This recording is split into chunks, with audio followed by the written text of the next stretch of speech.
jɛkulu min bɛ wele groupe citoyenneté et droits humains olu ye ɲɔgɔndan belebele ta k'o 12nan kɛnɛw sigi sifinnakaw ni ɲɔgɔn cɛ kɛrɛnkɛrɛnnenya la fasodenɲumanya waleyaw kan ani bɛn o n'a ɲɔgɔnna caman wɛrɛ ni a kɛnɛ yɛrɛ bonyana karama tun bɛ farikolo ɲɛnajɛ ani sifinnakaw ka minisiri bolo Abdul Kasim Fɔnba.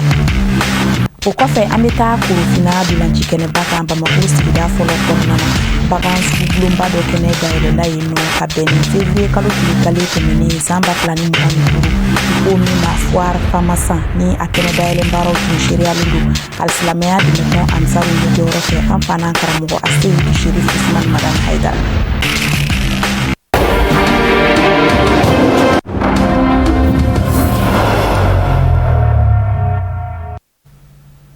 Foli ani tanuni an b'o ta ko ɲɛsin aw kelen-kelen bɛɛ lajɛlen ma fo aw sigiyɔrɔw la an b'a fɔ n ka bisimila aw ka jabaraniso mandi kɔrɔ ni o de ye Sherifla TV ni aw ka bamanankan kunnafoni ale kɛnɛ o dayɛlɛlen ye i n'a fɔ an y'aw tulo lasɔmi bakuruba kunnafoni ale kɔnɔna na cogoya min na sisan lajɛba dɔ ta ko 12nan kɛnɛw sigira sifinnakaw ni ɲɔgɔn cɛ ɲɔgɔndan nasiraw fɛ min kɛra jɛkulu fɛ u ko min ma groupe citoyenneté et droits humains kɛnɛ in yɛrɛ a tun bonyana karama bɛɛ lajɛlen bɛ farikolo ɲɛnajɛ ani sifinnakaw tɔgɔ la minisiri bolo ka bɛn ni alamisadon ye février kalo tile 6 san 2025 denmisɛnninw tɔgɔla so kɛrɛnkɛrɛnnen kɔnɔ ɲɛmakɔrɔ Bamako o sigida 6nan kɔnɔna na Sherifla jabaraniso tɔgɔya la Tɛnɛɲa Tarawele a n'a ka jatala Dramani Malidi tun bɛ an ka jɛkulu ka sɔrɔlenw seereya. Mali jɔnjɔn dali commune 6 pionniers fɛ o de kɛra kani fasodenɲumanya in baara kulugu karili baaraw nundo ni concours min labɛnnen filɛ ni groupe citoyenneté et droits humains fɛ a kun de ka sifinnakaw labɛn ni ka fasodenɲumanya ŋaniya dɔw la ni ka fara faso kanu kan min baara bɛna kɛ kalo 4 kɔnɔna la GCDH ma ɲɛma sana bɛ bɔ a ka kɔrɔfɔw kɔnɔna na a ye wele bila an ka jamana ɲɛmaw ma u sen doni na nin baara in na min ni jamana dɛmɛni baara de do. An bɛ concours de kɛ de école ni ɲɔgɔn cɛ aw yɛrɛ y'a ye k'a fɔ ko académie 12 de b'a la ɲina donc CAP 36 ani écoleso 200 donc concours bɛ kɛ u ni ɲɔgɔn cɛ jumɛn kan n'o de ye fasodenɲumanya ye bɛn ani keleya ani fana fo ka taa se an bɛ sira ko mun ye n'o o ye yuruguyurugu ye donc o bɛɛ concours de bɛ k'u kunna wa ani fana an b'u lajɔ defu selen na comme ani defu mɔgɔ de bɛ fondamental donc an bɛ kalan k'u kunna n'an ko ma ko cours de rattrapage n'o bɔra la fana an bɛ concours d'excellence k'u kunna pour que ka se o niveau la yɛlɛ kosɛbɛ o bɛɛ lajɛlen kɔfɛ tuguni an bɛ mun k'u ye o de ye an b'a dɔn k'a fɔ komi centre ni nord b'a la gɛlɛya bɛ yen kosɛbɛ donc denmisɛnninw ka lakɔlita minɛnw parce que n'o kɛra sababu ye ko caman tɛ taa école la donc an b'o di olu ma jardin d'enfant dɔw fana bɛ yen olu denw bɛɛ bɛ ka bɔ jardin d'enfant ka sababu kɛ foyi tɛ jardin d'enfant kɔnɔ dɛmɛ tɛ foyi tɛ dumuni tɛ yen donc an b'o jardin d'enfant an b'o olu fana dɛmɛ. Ni hakilina ɲuman baara in sereyara maaba caman de fɛ kɛnɛ in kɔnɔna la minnu y'u da don concours in yɛrɛ la ɲɛnamayali nafa la kalandenw kan u labɛnni na ka kɛ fasoden ɲuman ye édition in denfaya bɛ maa min bolo a y'a ka nisɔndiya yira ale sugandili la ni k'a sɛbɛntiya k'a yira nabaga bɛɛ lajɛlen na k'a fɔ ko ni concours in baarabila fɔli bɛ taga kɛ de a bange dugu la n'o ye san ye. Bon concours in ne hakilila min faamuya na bon hakilila ye ne diya parce que n'i y'a mɛn jamana denmisɛnw nɔ o mais concours kana kɛ dɔn ni fɛn dɔrɔn ye n bɔra k'a fɔ sisan concours in ka kɛ denmisɛnw ka ɲɔgɔn dɔn an'u k'u cɛsiri fɛn minnu bɛ kɛ concours kɔnɔ u b'o minɛ sɛbɛla cogo min na u ka kalan minɛ sɛbɛla ten parce que n'i y'a mɛn Mali denmisɛnw nɔ siniɲɛsigi ye denmisɛnw ne donc concours bɛ kɛ denmisɛnw ni ɲɔgɔn cɛ pour que k'u hakili dayɛlɛ ne donc n'u hakili dayɛlɛna concours la cogo min na u bɛ kalan kɛ ka o fana kɛ ten u ka se ka première sɔrɔ kalan fana na a dabɔkun y'o de kama tulonkɛ dɔrɔn tɛ ne ka dakuruɲɛ laban ye ka foli kɛ a initiative kɛbaaw ye ka foli k'u ye ala k'u bolo mɛn an na u ka ni ɲɔgɔnnaw caya ala k'u fanga se ala ka jamanadenw k'a mɛnbaa ye k'u k'a dɔnbaa ye k'a sanga ni fɔlisen duman ani dɔnsen ɲɛnaman ye nabagaw la nisɔndiyali ye n'o jamakulu sanuman de bɛ tali kɛ sigida ɲɛmaw la kalanden masaw fo ka taa bila kalandenw yɛrɛ la ani mara koɲɛ ɲɛnabɔbagaw o n'a ɲɔgɔnna caman o de kɛra sigi in la kumaba ye. Sugubulon Famasa baaraw dayɛlɛna ka bɛn ni février kalo tile fɔlɔ san 2025 ye wa a bɛ to senna fo a tile 9 Korofina dolanci kɛnɛba o sanfɛ Bamako sigida fɔlɔ o kɔnɔna na ni hakilina ɲumanba in yɛrɛ bɔra jɛkulu min na o de ye association Saga Taɲɛ ye ka bɔ Mali kɔnɔna na yan nɔ k'aw ladɔnniya k'a fɔ ko nin kɛnɛ in tun seriyalen don alisilamɛya dɛmɛtɔn Ansaru ɲɛjɔyɔrɔ fɛ an fa n'an karamɔgɔ Aseyidi Sherif Usman Madan Haidara ka fara ale kan Bamako sigida fɔlɔ yɛrɛmarakafo ni o ye mairie TV o ma ɲɛmaaba tun bɛ kɛnɛ kɔnɔ ani maaba caman wɛrɛw Sherifula Jabaramuso tɔgɔ la Kafinɛ Bacili bɛ walawalali k'a ko tɔ kan. Sigi baara dabɔra ni Mali jɔnjɔn dali ye. San fila o san fila de Foire Mali saga ɲɛtaga sugu bɛ sigi. Kɛnɛ in labɛn a hakilina ye Association Mali saga ɲɛtaga ye. Mun kosɔn saga siyaw ka se ka lakodɔn ani fana ka ninkura fiyɛ Mali jamana bagan marako la k'a lakodɔn ani k'a ɲɛtaga sabati diɲɛ selege naani binakun kan. Bagan maralaw ka nafa tɛnɔ bɔ. Hakilina min nana n'an ye foire in na bagan dɔw b'an bolo mɔgɔw t'u dɔn. O de y'an bila ka foire organiser pour que bagan minnu bɛ yen mɔgɔw k'u dɔn ka bagan ninnu yira mɔgɔw la parce que bagan kelenw tɛ. Saga b'a la, ba b'a la, misi b'a la, so b'a la, pigeon b'a la. A kun de ye pour que mɔgɔ minnu bɛ yen n'u tɛ bagan ninnu dɔn n'u bɛ fɛ ka bagan ninnu dɔn ani bagan ninnu bɛ mara cogoya min na ani u bɛ dumuni cogoya min na ka se k'o jira mɔgɔw la mɔgɔw ka se k'u dɔn. O de nana n'a hakilina ye ka foire in kɛ. Laɲini minnu b'an bolo laɲini caman tɛ. A fɔlɔfɔlɔ an bɛ fɛ mɔgɔw ka nɔnɔ ɲuman sɔrɔ. Ba ta b'o la, misi ta b'o la. O ye laɲini fɔlɔ ye. Laɲini filanan fana bagan ninnu mɔgɔw ka se ka sogo ɲuman sɔrɔ.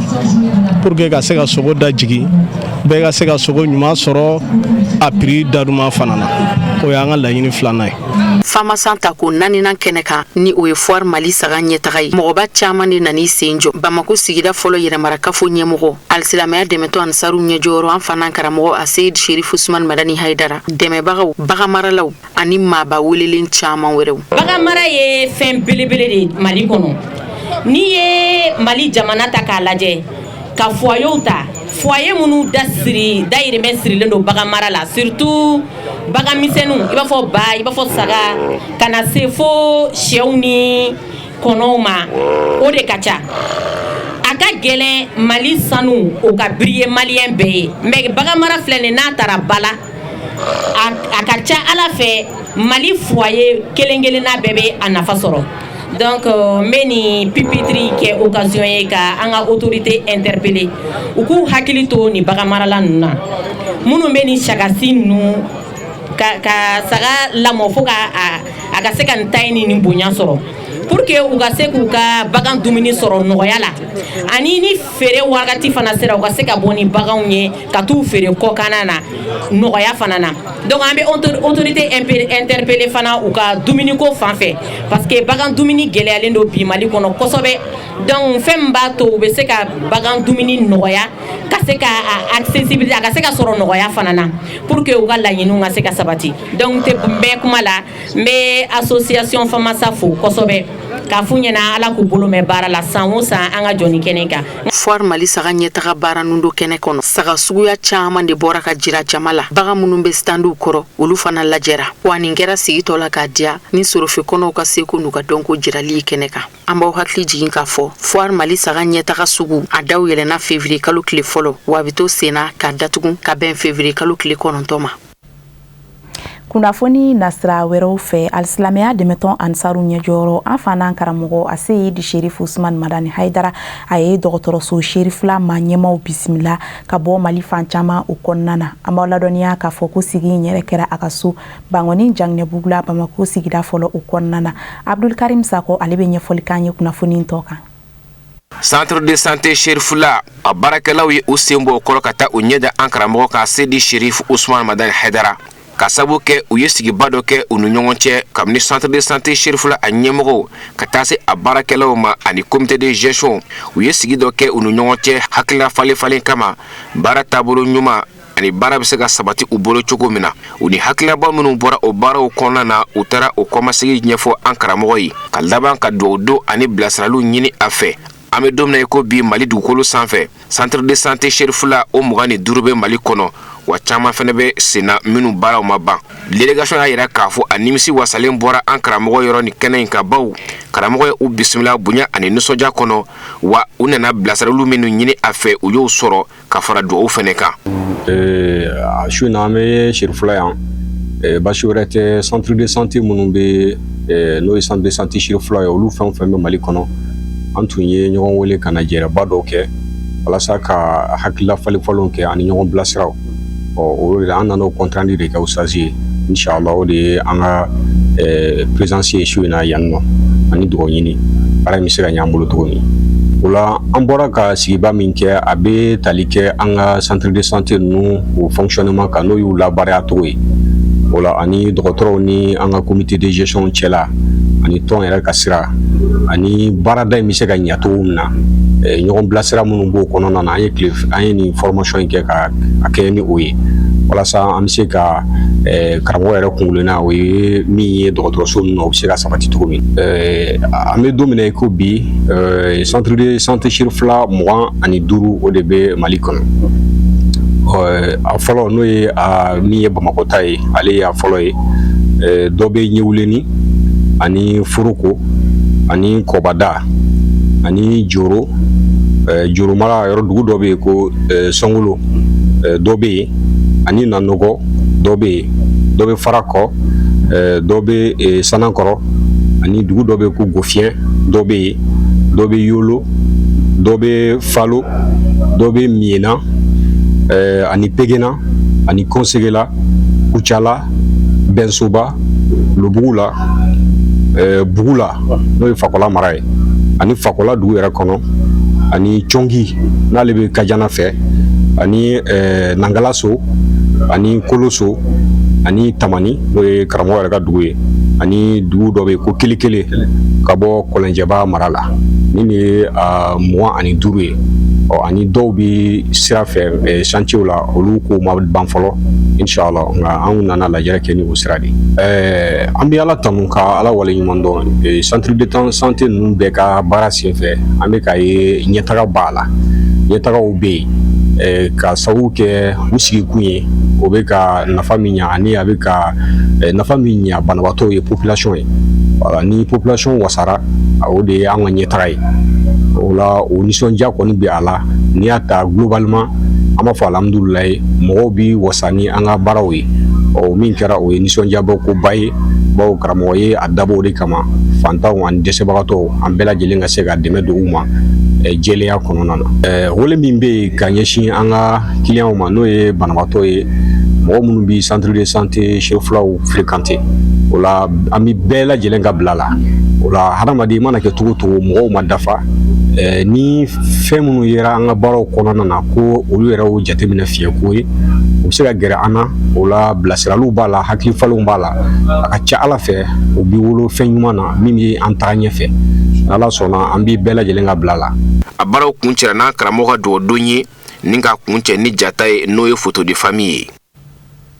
Kunnafoni nasira wɛrɛw fɛ an bɛ bɔ Mali jamana kɔnɔna na k'an kunda Côte d'Ivoire jamana ale kan alisilamɛya dɛmɛtɔn Ansaru ɲɛjɔyɔrɔ denkɛ a taara bɔ San Pedro dugu kɔnɔna na ka sanga ni a ka Côte d'Ivoire jamana taama ye yaasa ka se ka taa fédération nawa o ma olu ka wele o jaabi o siratigɛ fɛ a Seyid Sherif Ahmed Tijani Aidara a ye wajulisuba ɲɛnɛmaya San Pedro ka bɛn ni alamisa don ye février kalo tile 6 san 2025 San Pedro terrain rouge o kan Sherifla Jabaraniso tɔgɔya la an ka lasigiden kɛrɛnkɛrɛnnen min bɛ Côte d'Ivoire jamana kɔnɔ n'o ye Jagaja Dambele ale ka sɔrɔlen don ka kumakanw min lase aw ma Kafinɛ Bacili fɛ.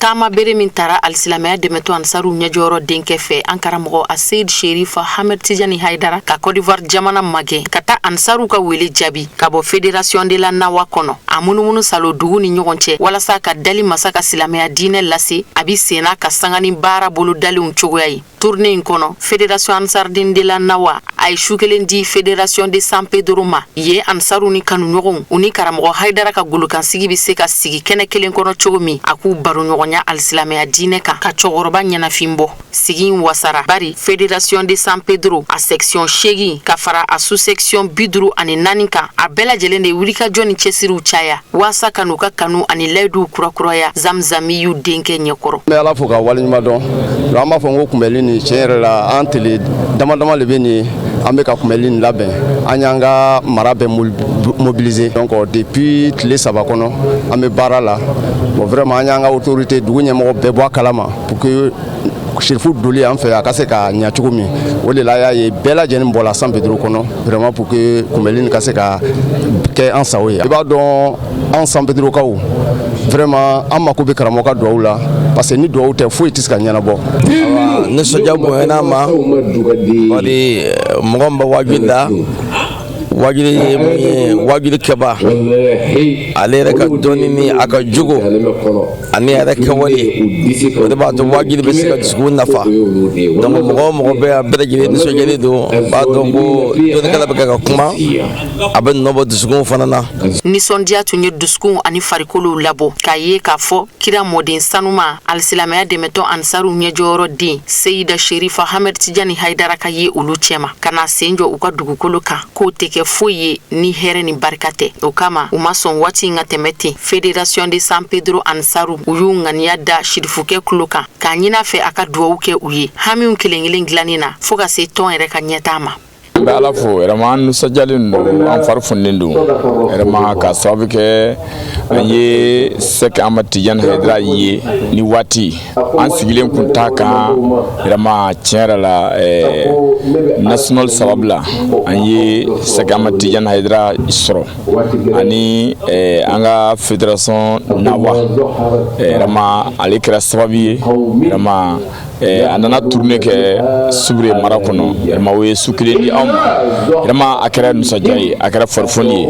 Alisilamɛya dɛmɛtɔ ansaru ɲɛjɔyɔrɔ den a Seyida Sherifa Ahmed Tijani Haidara a ye dali masa kumakanw lase jɔnɲumanw ma a ka wajuli kɔnɔ caman nana sigi ni kulo kunnandiw ye k'u ka tɔmɔtaw tɔmɔ sani baara ka kuncɛ karamɔgɔ Haidara ka golokansigi a ye foli ni barikada kɛ ka ɲɛsin kolabɛnba jɛkuluw ma ka da sigi wasa kan ani bonya ni karama min ɲɛsinna ale yɛrɛ ma i n'a fɔ a laɲinina cogo min ansaru ni kanuɲɔgɔnw fɛ a ye duwawu kɛrɛnkɛrɛn u ye alisilamɛya donkan baya layidu wɔrɔ minɛli cɛw ani musow fɛ o kɛra ka sigi kuncɛ.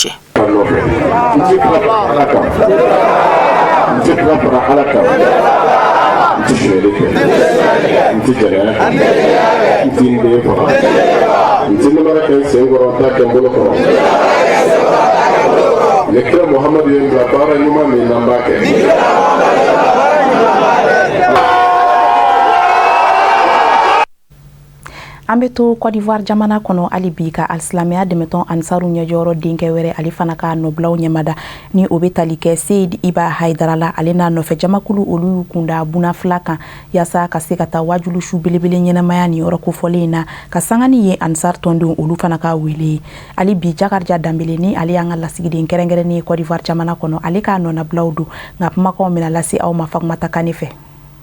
Ni kuma in fɔra wa a bɛ taa ni ka segin ko sama bɛ maa min ye komi ka gosili jɔrɔ t'o tigi la silamɛya dɛmɛtɔ ansaru wasara o n'u karamɔgɔ ka d'a kan kɛn fa ye ka tɛmɛ fa la a fɔ Seyidi Sherif Ousmane Madani Haidara ka du nin ye DGP ye Côte d'Ivoire jamana kɔnɔ a ka Côte d'Ivoire taama hukumu don hali bi an n'a taama ɲɔgɔn taama bere min ni taara ka ala ka jɔnw wele ka na hali bi diinɛ in taa sira jɛlen ma o de ka dara kɔnɔ DGP n'a ka jama Seyidi Sherif Ibrahim Iba Haidara o donna buna fila ni silamɛya dɛmɛtɔn ansaru n'u kanubaw sɛbɛkɔrɔ bɔra k'a kunbɛn DGP ka kan nin taama minɛn ta ni k'i kunda buna fila ka Côte d'Ivoire jamana kɔnɔ a bɛ don fɛn min ka dara kɔnɔ o de ye yen silamɛya dɛmɛtɔn ansaru ka wele ka na kiraba kisi ni nɛɛma bɛ nabi ɲuman ma a ka bangeni nisɔndiya san kunbɛn ɲaɲani kɛ u fɛ ni kunbɛlikɛ kɛnɛ taara k'a sɛgɛrɛ min kɛra basi ye ni nako ma dɛsɛ a la o tɛmɛnen kɔfɛ wajulu suba ɲɛnamayara a fɛ mawuludu ka dara kɔnɔna na min ni a kɛra nisɔndiyaw ni wasaw ni bonyaw caman ye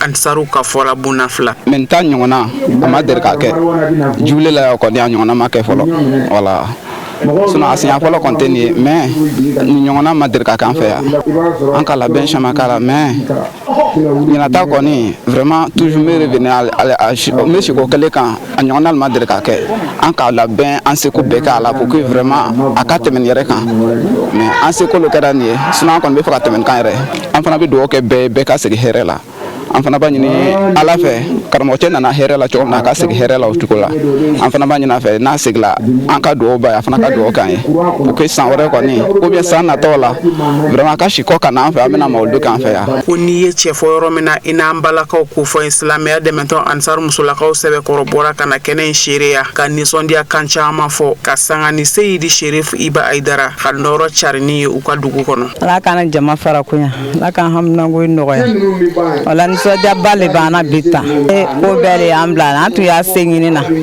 ala k'a nɔgɔya an ɲini an fana k'a kɛ ko n bɛ jama mɔgɔ bɛɛ lajɛlen fo perezidanti Iba yɛrɛ ani dugumɔgɔ bɛɛ lajɛlen k'a da bɛɛ la kuransɛ bɛɛ lajɛlen kan ko n bɛ bɛɛ lajɛlen fo la ala kan hamnango nɔgɔya ala kan jama fara konya labanko ɲuman ala bolo ala k'o jan ala serifu ma ɲa fɛ ala kan kɛ kɔmɔgɔ ɲuman ye taama in senfɛ Seyidi Sherif Iba Aidara a ye nisɔndiya kan caman fɔ ka tasi bila kɛ ka ɲɛsin diɲɛ ansaru bɛɛ lajɛlen ma nka kɛrɛnkɛrɛnnenya na a ka nin taama in hukumu kɔnɔna na ansaru ye yɛrɛ di baara min kɛ sirifikɛ ye sɔnni sigi o kan kosɛbɛ ka waleɲumanw dɔn ansaru ye a kan kɔrɔtalen u bɛ wulikajɔ baara min na su ani tile silamɛya diinɛ ye hakaja kanu min bɛ u la ka ɲɛsin Sherifula denbaya ma o waleɲuman dɔn foli kɛra DGP fɛ k'aw ladɔnniya k'a fɔ ko baara ninnu bɛɛ lajɛlen kuncɛra ni silamɛya donkan baya layidu wɔɔrɔ ye baya mansin badenkɛ fɛ Seyidi Sherif Ibrahim Iba Aidara. Ayiwa an b'a fɔ olu segin a kan a fɔra n tɛ fila fara ala kan n tɛ jɛnɛya kɛ n tɛ suyɛni kɛ n tɛ n den faga n tɛ namara kɛ n sen kɔrɔ n t'a kɛ n bolo kɔrɔ n tɛ namara kɛ n sen kɔrɔ n t'a kɛ n bolo kɔrɔ ni kɛra Mamadu y'an bila baara min na an b'a kɛ. An bɛ to nin kɛnɛ kelen in kan ka alisilamɛya dɛmɛtɔn ansaru ɲɛjɔyɔrɔ denkɛ Seyidi Iba Haidara a ka laseliw ɲɛmada. Nisɔndiyalen don. Siga t'a la koyi. Dan tɛ nisɔndiya min na. Walahi. Kab'an kunbɛ cogo. Poste la. Siga t'a la bani den. An ye jama ye an yɛrɛ bolo o b'a bɔ. Sikayi. An nana bali jama wɛrɛ la ɲɛfɛ min ka bon kɔrɔlen. Siga t'a la bani den o kɛra koyi. Walahi. An ye nin tournée min kɛ tile filani in kɔnɔ. Waritigi tɛ se ka nin kɛ n'i ka wari ye. Abada. A bɛ ban. Pewu. Walahi. Miliyari tɛ se ka kɛ. A tɛ se bani den a tɛ se dɛ walahi. Wari tɛ se koyi. Cɛw jɔlen don sen kan yan muso dɔw jɔlen don sen kan yan. Ni ala tɛ bala t'olu la na. Sikayi. Wulibali ye walahi. Bala bɛ dɔya fɔ k'a ban. Siga t'a la. I tɛ cɛ dɔw ye yan. I tɛ se yan koyi. Walahi. Mais ala kama olu bɔra. Sikayi. Musow bɛ nin kɛnɛ kan. Cɛw bɛ nin kɛnɛ kan. Siga t'a la. Zoraire t'olu sɔrɔ kɛnɛ ma fiyewu n'o cɛ a ka ca san caman ye. Siga t'a la cɛkɔrɔba ɲuman den. Wulibali don koyi. Nka bi o bɛ kɛnɛ kan yan. Bani den kama kɔni walahi. Min mana kɛ ala kama o de bɛ jɔn kɔ. Siga t'a la walahi. N y'a ɲini ala fɛ ne ni aw. Ala m'an bɛɛ kandara. Amina yarabi ala sɔn Aidara n jabira o walahi. Yarabi ala m'an kandara. Amina yarabi Aidara. An ka ɲini fɛnw ala m'a dira ma. Amina yarabi ala sɔn. N bɛ dugutigi fo yan. Ani foli ka kan koyi. Basira dugutigi ka alimamiw fo. Siga t'a la u ye foli laminɛ. Ka diinɛ ɲɛmɔgɔw fo. Ka chef de canton fo. Siga t'a la bani den. Foli diyara u ye koyi. Denmisɛn kuntigiw b'a bɛɛ fo. Sikayi. Ko ala ka n'u sara. Amina yarabi ala sɔn. Ka jamiyatul ansar dini fo. Cɛ fara muso kan. Siga t'a la bani den. O k'a ka min kɛ ala ka diinɛ n'a yelen don. Sikayi. O k'u jija. Siga t'a la u b'a kɛ o. Walahi u b'a kɛ. An ye nin mouvement minnu kɛ tile damadamani in kɔnɔ. Ni ansaru wele ko budget joli y'a kɛ. N'a hakɛ fɔra i ye k'a fɔ ko fantanw de y'a kɛ hakili tɛ sɔn a ma. Siga t'a la bani den. Nafoloba don dɛ walahi. An ye dugu minnu kɛ n'i y'a bɛɛ wari fara ɲɔgɔn kan. Hakɛ min bɔra pour que wajilu kan ka se ka kɛ. Siga t'a la. Jama minnu bɛ ta. U bɛ balo fiɲɛ fɛ. Abada bani den. Ayi. Walahi. Nin bɛɛ ka dumuni préparé don. Siga t'a la. Jamiyatul ansar dini bolo. Sikayi. Wale wallahi. Dɔrɔmɛ fila fila. Ansaru ye ala dɛmɛ. Wallahi o kɛra koyi. N'i ye ala dɛmɛ i bɛ ala yɛrɛ se i ka ko la. Siga t'a la bani den. O wulibali koyi. Wallahi. Ni ala tɛ foyi tɛ se ka nin kɛ. Tiɲɛ. Ka jɛ yɛrɛ ta kɔ k'a di. Siga t'a la wallahi. Ka jɛ yɛrɛ ta kɔ k'a di. Kira ye olu de kuranɛ ye olu de wasifu. Wallahi. Olu de koyi. O cɛŋanaw n'o musokanaw. ويؤثرون على أنفسهم ولو كان بهم خصاصة. Kunnafoni nasira wɛrɛw fɛ an segin ka na Mali kɔnɔna la yan nɔ k'an kunda kɛrɛnkɛrɛnnenya la Sirakurula mara ale kan. Sirakurula Ansaru ka dolantan kupu dali ta k'u 15nan u kɛnɛw sigira ka sanga ni 12 mai ɲaɲalu olu kɛnɛw hukumu kɔnɔna ye ni o de ye Alisilamɛya dɛmɛtɔn Ansaru ɲɛjɔyɔrɔ an fana karamɔgɔ Seyid Sherif Usman Madani Haidara ale ka bangini sankunbɛn ɲɛnajɛw ye. Hukumu kɔnɔna la FC Bajaki o maaw de ye sebaya sɔrɔ Alliance de Sirakurula maaw kan bi saba ani kanankulu ye. A baaraw yɛrɛ kɛra ka bɛn karidon tɛmɛnen ma février kalo tile 2 san 2025 Ngolobugu o dolantantere baga ka sangani maba caman olu bɔli ye kana kɛnɛ in shiriya. Sherifula Jabaraniso tɔgɔ la an ka taamaden minnu tun b'u nɔfɛ o de ye Yakuba Goita an'a ka jatala Abdoulaye Sogodogo u y'an sama minnu na an ka jɛkulu shiriya. Ka kɛɲɛ an fa an'an karamɔgɔ Seyid Sherif Usman Madani Haidara ka bangini ɲaɲali hukumu baaraw ye min ye Sirakurula Amsar dini maaw ye o bɛ to ka dolantan dɔ labɛn walasa ka sifilakaw la nisɔndiya. A siɲɛ 15nan tun ye Alliance de Sirakurula ni o dofini tun ye jɛma ye ani FC Bajaki maaw kun kari ɲɔgɔn na. Ni jɔnjɔn baaraw daminɛna ni foliw ye min ye Musa Kulubali ka fara Anta Haidara kan kɛnɛ bonya tun dira olu min ma olu ka sɔrɔ ka na coup d'envoi di. O kɛlen jɛkulu fila bɛna suru ɲɔgɔn kan ni dolantan sanga mugana fɔlɔ bɛna gɛlɛya kosɛbɛ jɛkulu fila ni ɲɔgɔn cɛ. Nga waati fɔlɔ bɛna taa kun cɛ yɔrɔ min na min FC Bajaki maaw ye olu bɛna colu fila sɔrɔ ka don sɛgɛnnafiɲɛ bɛ bila o kan 2 ani 0. Deuxième mi-temps na Alliance de Sirakurula maaw bɛna falolu caman kɛ o min bɛna kɛ sababu ye ka ni kura fiyɛ u ka dolantan cogo la. Nga o bɛɛ la o tɛna ɲɛ sɔrɔ ko la. Dolantan bɛna taa kun cɛ wagati min na FC Bajaki maaw bɛna taa coli dafa 3 la a bɛ kun cɛ 7 ani 0 ka taa FC Bajaki maaw kanu na. Min ye nisɔndiya ye o tun yangalen bɛ kɛnɛ in kan. Dundura in na tana ta Ngolobugu dugu kɔnɔ yan bɛɛ a bɛnna dugutigi ma a bɛnna duguden bɛɛ lajɛlen ma an bɛ sare wɔri kɛ ka foli k'a ye a diyara an ye kosɛbɛ a ye bonya min na an ka dugu kan a diyara an ye kosɛbɛ. Nisɔndiya kan ka yan na nin de kan ka ka an ka nisɔndiya ye donc an fa n'an karamɔgɔ ale de nana ka na diinɛ in walawala an ye ka tila ka bonya di musow ma i b'a fɔ an kuntigi kisi nɛɛma ba ma ale bangini kɛra musow ma hɛrɛ ye cogo min na ale de nana sabali di an ma an musow ma ko muso i kan k'i cɛ bonya den kan ka masa bonya wa sigiɲɔgɔnw fana kan ka ɲɔgɔn hakɛ to ka ɲɔgɔn danbe to yen b'a fo ka duwawu k'a ye sija ni kɛnɛya ala k'a da n'a ma. Bon ni n welela o la ka na an ka dugu la k'a fɔ ko n kana kɛ parrain o la vraiment ni wasa tɛ n tɛna foyi sɔrɔ a kɔnɔ ni wasa tɛ Sherif Haidara donc mɔgɔ don hali ni an ma gɛrɛ a la a kanu b'an dusukun na kosɛbɛ ka d'a kan a ye waleya minnu ta k'an ka dugu ninnu sɛrɛya ka mɔgɔ caman bɔ dibi la silamɛya kɔnɔna na vraiment a kanu b'an dusukun na kosɛbɛ kosɛbɛ. Warikɛ Tarawele n bɛ a fo k'a waleɲuman dɔn ka tila k'a encourager a bɛ baara min na a k'a jija baara fɛ. Hakilila min bɛ an bila ka nin labɛn in kɛ n'o ye ka kulonkɛ labɛn denmisɛnw ye o ye ala yɛrɛ ka kumakan ye k'a fɔ kiriyama sallallahu alaihi wasallam ko a ka jɔn hakili jigin ala ka donbaw la.